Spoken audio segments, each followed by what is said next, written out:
hello again.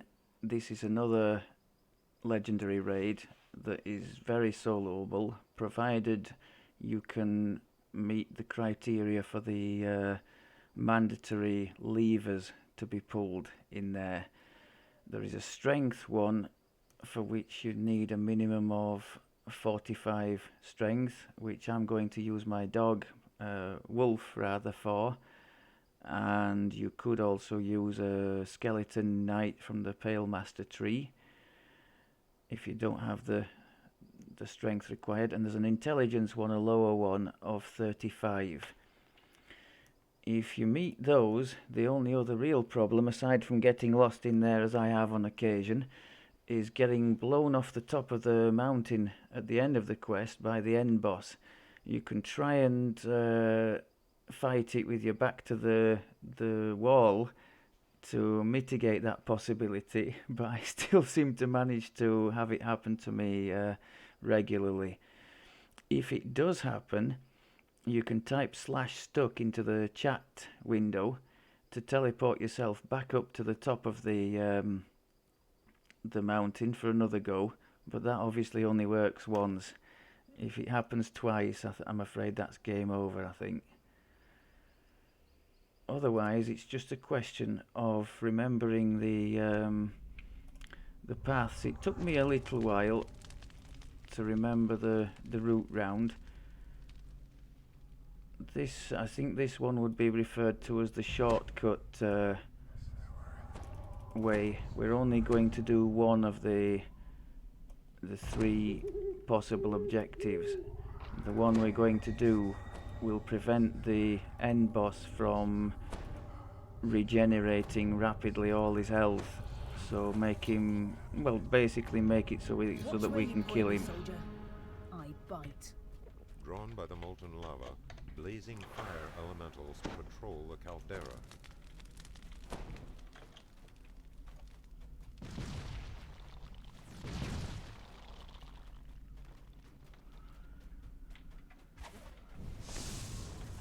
In the lava, I've been told that if you don't jump, you know, like the reflex would be to jump up and down in there to avoid taking damage or so much. Apparently, if you just sit in there, rises into the clouds. it doesn't damage you unless you jump up and down in it. So they say. So that's the path to the quest itself. Next job is to get to the fire and ice area, it's called.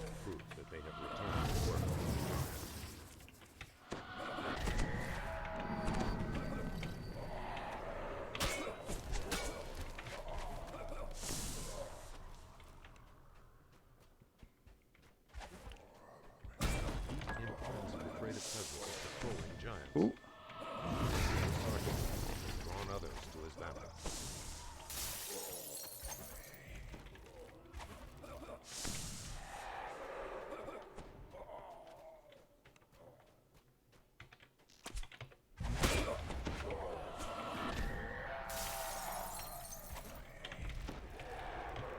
Another target down. On to the next. The left of the junction is Well, he saved. Not good.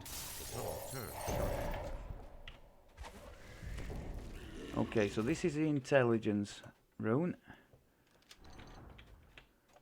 Forelock approaching the crystal box has triggered some mechanism within the iron golem.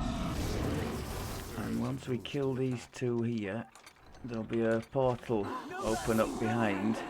Final signal crystal ignites. We go through there, Portal into and an this is the unknown way area down of into the the fire and ice area. The sort of blue area marks the ice, and this area in front would be the fire. barrier blocks the way to a Now, treasure chest. what you would do in a standard group, half the group would go down here and kill the fire flenser, the other half would go up here and kill the ice, and they would try to do that as close to the same time as possible, because it's a mechanic like the one with the two brothers in the Necro 4 quest. If you don't kill them reasonably at the same time, they respawn and you have to do it again. So how we get around that, we bring Bitterly the cold air rolls rolls across the floor and funnels into we the bring passages the in this ice section one of the cavern. down to the fire and kill them both down there.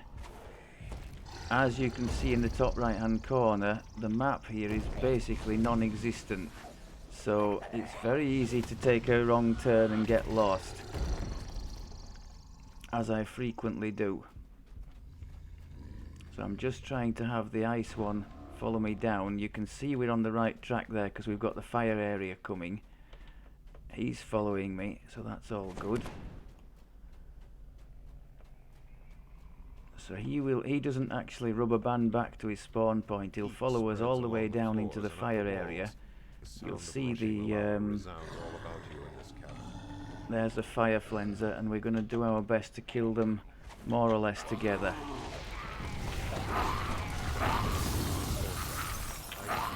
Oops. Okay. So making sure you go straight back on yourself, back the way you've come.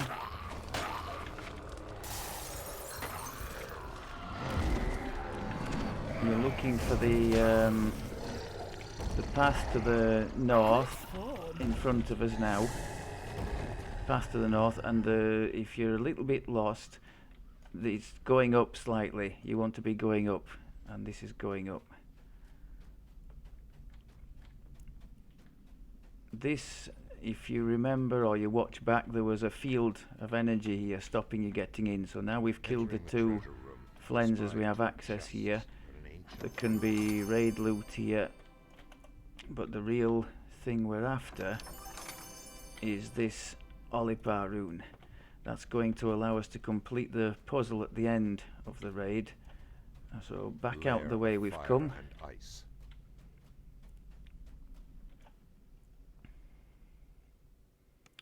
And the way we came was from over there. We're going to go the opposite way now, this way. Drop down this hole.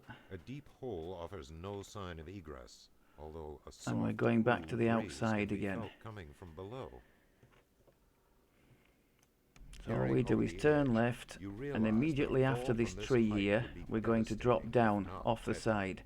Be careful with feather fall here, because you can drift away from the edge of the cliff face here and drift right off the cliff face and down to below. So to avoid that, hold your left shift down to accelerate the fall, and make sure you fall where you should, instead of like way down there, which would be a bit of a nightmare to get back from.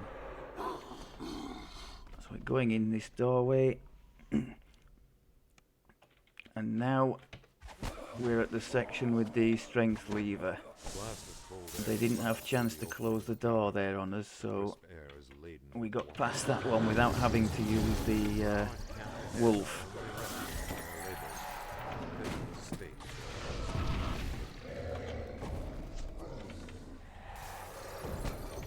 Okay.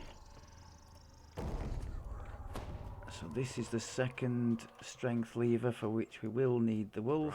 Scorpions and rust monsters guard this room. A sealed door across from the entrance looks recently used, as the dust at its base has been disturbed. There we go.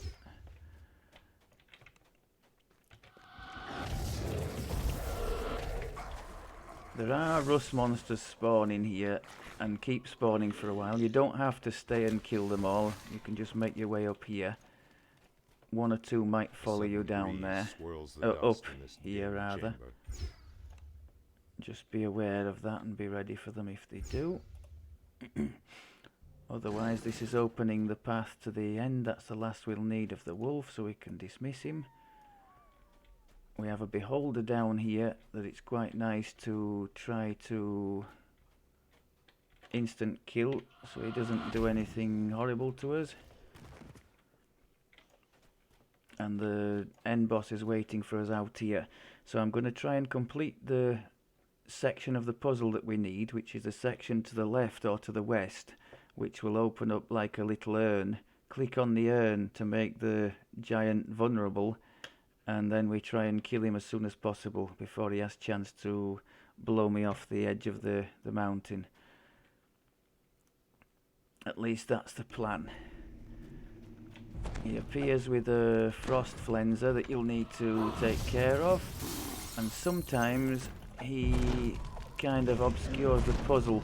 In an ideal world, somebody else would be dealing with him, so I wouldn't have that issue. Right, so that's done. Back to the wall now, in case he decides to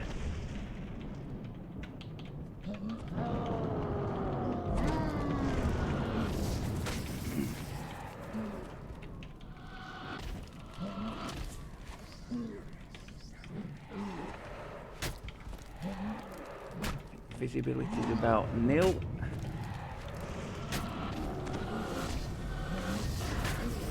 I'm not good at single target damage, so this might take a while, sadly. Oh, and now we've got this. Where's the wall? There.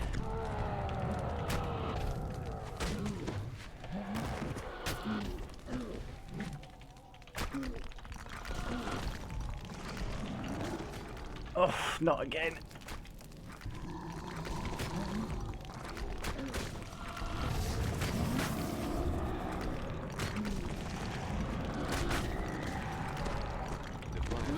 Thank God for that. So I kind of cheated there and used my wings to save myself from being blown off the side. I think some people try and engage him from behind one of the pillars. Maybe I'm not going to do it because I don't want to fall, but and sort of keep his attention that way, and everybody else just hammers him if they're in a group. Distract you from the mission. So 13 threads of fate, not terrible. So yeah, that's my biggest issue. Aside from being able to pull the strength lever, the biggest problem I find is getting blown off the top of this this section here. It does happen reasonably regular, but if you get a bit of luck, or you have a character that has the some form of abundant step like wings, you should be okay.